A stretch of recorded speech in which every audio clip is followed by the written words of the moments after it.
శ్రీ సాయినాథాయ నమః.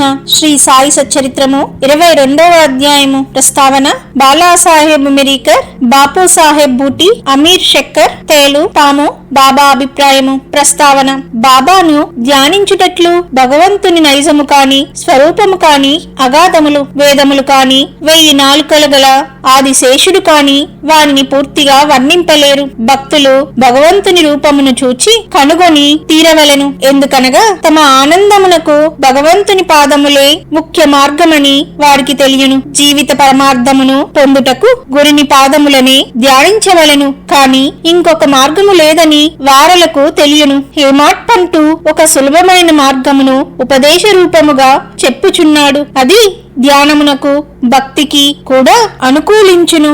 నెలలో కృష్ణపక్షమున రాను రాను వెన్నెల క్రమముగా క్షీణించును. తుదకు అమావాస్య నాడు చంద్రుడు కానరాడు, వెన్నెల కూడా రాదు.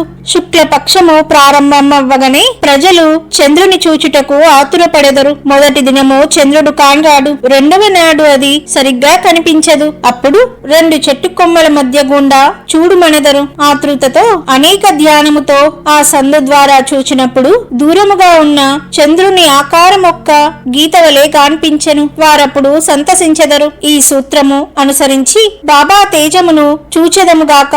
బాబా కూర్చున్న విధానమును చూడుడు, అది ఎంత సుందరముగా ఉన్నది. వారు కాళ్లను ఒకదానిపైన ఇంకొకటి వేసి ఉన్నారు. ఎడమ చేతి వేళ్లు కుడి పాదముపై వేసి ఉన్నారు. కుడి కాలి బొటన వేలుపై చూపుడు వేలును మధ్య వేలును ఉన్నవి. ఈ కూర్చున్న విధానమును బట్టి చూడగా బాబా మనకి దిగువ విషయము చెప్ప నిశ్చయించుకున్నట్లున్నది. నా ప్రకాశమును చూడవలనంటే అహంకారమును విడిచి మిక్కిలి అనుకువతో చూపుడు వేలుకు మధ్య వేలుకు మధ్యనున్న బొటన వేలుపై దృష్టిని సాధించినచో నా ప్రకాశమును చూడగలరు. ఇది భక్తికి సులభమైన మార్గము. ఒక క్షణము బాబా జీవితమును గమనించెదము. బాబా నివాసము వలన షిరిడీ యొక్క యాత్రా స్థలమయ్యను. అన్ని మూలల నుండి ప్రజలచట గుమ్మిగూడిచుండెరి. బీదవారు గొప్పవారు కూడా అనేక విధముల మేలు పొందుచుండేడివారు. బాబా యొక్క అనంత ప్రేమను, ఆశ్చర్యకరమైన సహజమైన వారి జ్ఞానమును, వారి సర్వాంతర్యామి తత్వమును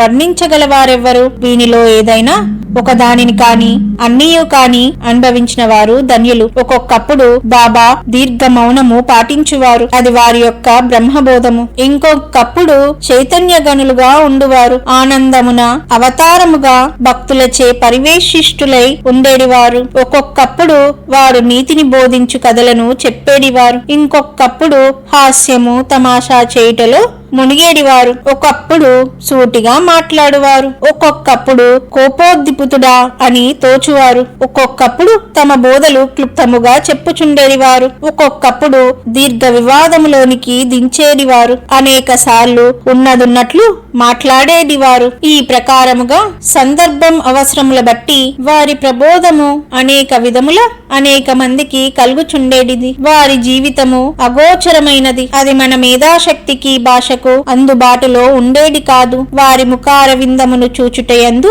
ఆసక్తి కాని, వారితో సంభాషించుటయందు కాని, వారి లీలలు వినుటయందు కాని తన్వి తీరేడిది కాదు. అయినప్పటికీ సంతోషముతో ఉప్పొంగుచుండేవారము. వర్ష బిందువులను లెక్కించగలము, తోలు సంచిలో గాలిని మాయగలము. కాని బాబా లీలను లెక్కించలేము. వానిలో ఒక్క దానిని కూర్చి చెప్పెదము. భక్తుల ఆపదలను కనుగొని భక్తులను వారి బారి నుండి సకాలమున బాబా ఎట్లు తప్పించి చుండెను ఇచట చెప్పుదుము. బాలాసాహెబ్ మిరీకర్ సర్దారు కాకాసాహెబ్ మిరీకర్ కొడుకగు బాలాసాహెబ్ మిరీకర్ కోపర్గావ్ కు మామల్తాదారుగా ఉండెను. అతడొకనాడు చితలి గ్రామ పర్యటనకు పోవుచుండెను. మార్గ మధ్యమున బాబాను చూచుటకు షిరిడీకి వచ్చెను. మసీదుకు పోయి బాబాకు నమస్కరించెను. బాబా అతని యోగక్షేమములు అడిగి జాగ్రత్తగా ఉండవలెనని హెచ్చరిక చేయుచు ఇట్లడిగెను. నీకు మన ద్వారకామాయి తెలియనా?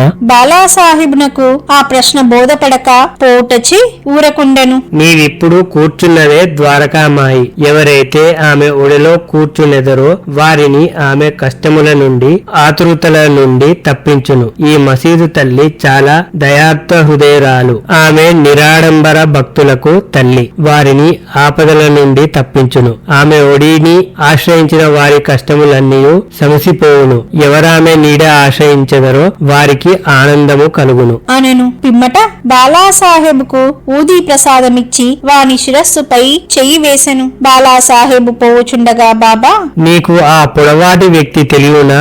అదే సర్పము అనెను. బాబా తమ ఎడమ చేతిని మూసి దానిని కుడి చేతి వద్దకు తెచ్చి పాము పడగ వలె ఉంచి, అతడు మిక్కిలి భయంకరమైన వాడు. కాని ద్వారకామాయి బిడ్డలను అతడేమి చేయగలడు? ద్వారకామాయి కాపాడుచుండగా పాము ఏమి చేయగలదు అనెను. అక్కడున్న వారందరూ దీని భావమును తెలుసుకొనుటకు, దానికి మిరీకరుకు గల సంబంధమును తెలుసుకొనుటకు కుతూహలపడుచుండెరి. కాని బాబాని ఈ విషయమై అడుగుటకు ధైర్యము లేకుండెను. బాలాసాహెబు బాబాకు నమస్కరించి మసీదును విడిచి శ్యామాతో వెళ్ళెను. బాబా శ్యామాను పిలిచి బాలాసాహెబుతో చితలి వెళ్లి ఆనందించుమనెను. బాబా ఆజ్ఞానుసారము తాను కూడా వెంట వచ్చేదనని శ్యామ బాలాసాహెబుతో చెప్పెను. అసౌకర్యముగా ఉండును కాన వద్దని బాలాసాహెబు శ్యామాతో చెప్పెను. శ్యామ బాబాకి సంగతి తెలిపెను. బాబా ఇట్లనెను, సరే వెళ్ళవద్దు. వాని మంచి మనము కోరితిమి. ఏది నుదుట వ్రాసి ఉన్నదో అది జరుగక తప్పదు. ఈ లోపల బాలాసాహెబు తిరిగి ఆలోచించి శ్యామను తన వెంట రమ్మనెను. శ్యామ బాబా వద్దకేగి సెలవు పుచ్చుకొని బాలాసాహెబుతో టాంగాలో బయలుదేరెను. వారు రాత్రి 9 గంటలకు చితలి చేరిరి. ఆంజనేయ ఆలయంలో బస చేసిరి. కచేరీలో పనిచేయు వారెవ్వరూ రాలేదు. కావున నెమ్మదిగా ఒక మూల కూర్చొని మాట్లాడుచుండిరి. చాపపైన కూర్చొని బాలాసాహెబు వార్తాపత్రిక చదువుచుండెను. అతడు ధరించిన అంగ వస్త్రముపై ఒక సర్పముండెను. దానినెవ్వరూ చూడలేదు. అది బుసకొట్టుచు కదులుచుండెను. ఆ ధ్వని నౌకరు వినెను. అతడొక లాంతరు తెచ్చి సర్పమును చూచి పాము పామని అరిచెను. బాలాసాహెబు భయపడెను. వణకుట ప్రారంభించెను. శ్యామ కూడా ఆశ్చర్యపడెను. అందరూ మెల్లగా కట్టెలను తీసిరి. బాలాసాహెబు నడుము నుండి పాము దిగుటకు ప్రారంభించెను. దానిని కొట్టి చంపివేసిరి. ఈ ప్రకారముగా బాబా ముందుగా హెచ్చరించి బాలాసాహెబును హాని నుండి తప్పించిరి. బాబా యందు బాలాసాహెబ్ కు గల ప్రేమ దృఢమయ్యెను. బాపు సాహెబ్ బూటి నానా డెంగలే అని గొప్ప జ్యోతిష్కుడు బాపు సాహెబ్ బూటి షిరిడీలో ఉండునప్పుడు ఒకనాడిట్లనెను, ఈ దినము నీకు అశుభము. నీకీ దినము ప్రాణగండమున్నది. ఇది బాపు సాహెబును ఆందోళనకు గురి చేసెను. ఆయన యథా ప్రకారము మసీదుకు బోగా బాబా బాపు సాహెబ్ తో ఇట్లనియను, ఈ నాన్న ఏమనుచున్నాడు? నీకు మరణమున్నదని చెప్పుచున్నాడు కదా. సరే, నీవు ఏమీ భయపడనక్కర్లేదు. మృత్యువు ఎట్లు చంపునో చూచెదముగాక అని వానికి ధైర్యముతో జవాబిమ్ము. ఆనాటి సాయంకాలము బాపు సాహెబ్ బూటి మరుగుదొడ్డికి పోయెను. అక్కడొక పామును చూచెను. అతని నౌకరు దానిని చూచెను. ఒక రాయినెత్తి కొట్టబోయెను. బాపు సాహెబ్ పెద్ద కర్రను తీసుకొని రమ్మనెను. నౌకరు కర్రను తీసుకొని వచ్చునంతలో పాము కదిలిపోయి అదృశ్యమయ్యెను. ధైర్యముతో ఉండుమని ఆడిన బాబా పలుకులను బాబు సాహెబ్ జ్ఞప్తికి తెచ్చుకుని సంతోషించెను. అమీర్ షక్కర్ కోపార్గావ్ తాలూకాలో కొరాలే గ్రామ నివాసి అమీర్ షక్కర్. అతడు కసాయి కులమునకు చెందినవాడు. అతడు బాంద్రాలో కమిషను వ్యాపారిగా పనిచేసెను. అక్కడ అతనికి మంచి పలుకుబడి కలదు. అతడు కీళ్లవాతముతో బాధపడుచుండటచే భగవంతుని జ్ఞప్తికి తెచ్చుకొని వ్యాపారమును విడిచిపెట్టి షిరిడీ చేరి బాధ నుండి తప్పింపుమని బాబాను వేడెను. చావడిలో కూర్చోనుమని బాబా అతని ఆజ్ఞాపించెను. అటువంటి రోగికి ఆ స్థలము సరి అయినది కాదు. అది ఎల్లప్పుడూ తేమగా ఉండును. గ్రామములో ఇంకేదైనా స్థలము బాగుండేది. కాని బాబా పలుకులే తగిన ఔషధములు. నిర్ణయ సూత్రము మసీదుకు వచ్చుటకు బాబా అతనికి అనుజ్ఞ ఇవ్వలేదు. చావడిలోనే కూర్చుండమని ఆజ్ఞాపించెను. అది వానికి మిక్కిలి లాభకారమయ్యెను. ఎందుకనగా బాబా ఉదయము సాయంకాలము చావడి వైపు పోవుచుండెను. అదియునుగాక దినము విడిచి దినము ఉత్సవముతో పోయి బాబా అచట నిద్రించుచుండెను. అందుచే అమీరు బాబా యొక్క సాంగత్యమును సులభముగా పొందుచుండెను. పూర్తిగా 9 మాసములు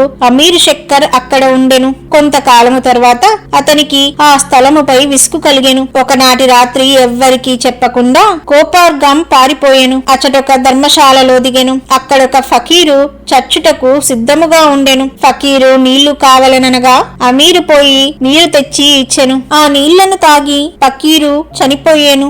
అమీరు చిక్కుల్లో పడెను. అతడు పోలీసు వారికి తెలియపరిచినచో మొట్టమొదట సమాచారమును తెచ్చినవాడగుటచే తనకా ఫకీరు విషయమేమైనా తెలిసియుండునని పట్టుకొనెదరు.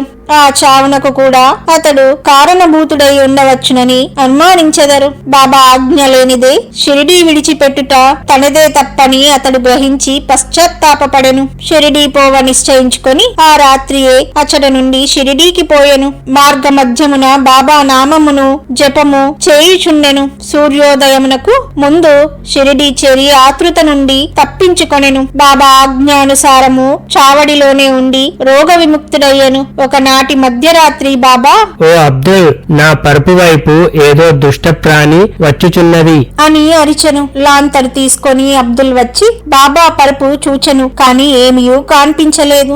జాగ్రత్తగా చూడమని బాబా చెప్పుచు నేలపై సటకాతో కొట్టుచుండెను. అమీర్ శక్కర్ బాబా లీలను చూచి అచటకు పాము వచ్చనని బాబా అనుమానించి ఉండెనని అనుకొనెను. బాబా సాంగత్యము వలన బాబా ఆడు మాటలు చేయు క్రియల భావమును అమీరు గ్రహించుచుండెను. అమీరు తన దిండుకు సమీపమున ఏదో కదులుచుండుట గమనించి అబ్దుల్ ను లాంతరు తీసుకొని రమ్మనెను. అంతలో అచటొక పాము కనపడెను. అది తలను క్రిందికి పైకి ఆడించుచుండెను. వెంటనే దానిని చంపిరి. ఇట్లు బాబా సకాలమున హెచ్చరిక చేసి అమీరును కాపాడెను. తేలు పాము తేలు. బాబా ఆజ్ఞచి కాకాసాహెబ్ దీక్షిత్ నిత్యము శ్రీ ఏకనాథ మహారాజ్ రచించిన భాగవతమును భావార్థ రామాయణమును పారాయణ చేయుచుండెను.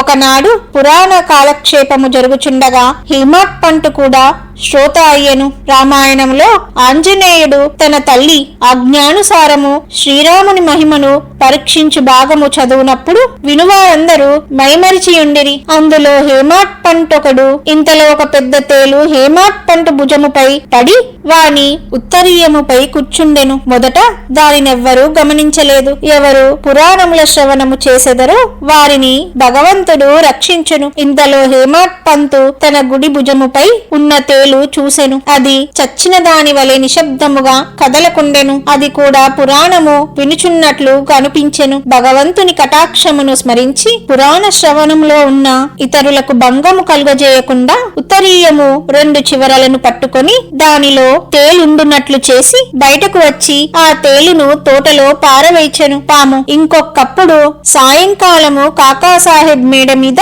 కొందరు కూర్చొని ఉండిరి. ఒక సర్పము కిటికీలో ఉన్న చిన్న రంధ్రము ద్వారా దూరి చుట్టుకొని కూర్చొనెను. దీపమును తెచ్చిరి. మొదట అది వెలుతురకు తడబడెను. అయినప్పటికీ అది నెమ్మదిగా కూర్చొనెను. తల మాత్రము క్రిందకు మీదకు ఆడించుచుండెను. అనేక మంది బడితలు కర్రలు తీసుకొని వేగముగా వచ్చిరి. అది ఎటుకాని స్థలములో ఉండుటచే దానిని చంపలేకుండిరి. మనుష్యుల శబ్దమును విని ఆ సర్పము వచ్చిన రంధ్రములోనికి గబగబా దూరెను. అందరూ ఆపద నుండి తప్పించుకొనిరి. బాబా అభిప్రాయము. ముక్తారామను ఒక భక్తుడు పాము తప్పించుకొనపోవుటచే మంచియే జరిగినదనను. హేమాట్ పంటు అందుకు ఒప్పుకొనలేదు. అది సరి అయిన ఆలోచన కాదనను. పాములను చంపుటయే మంచిదనను. ఇద్దరికి గొప్ప వాదన జరిగేను. ముక్తారాం సర్పములు మొదలగు క్రూర జంతువులను చంపనవసరం లేదనను. హేమాట్ పంటు వానిని తప్పక చంపవలెనను. రాత్రి సమీపించెను. చర్చ సమాప్తిగా కొండెను. ఆ మరుసటి దినము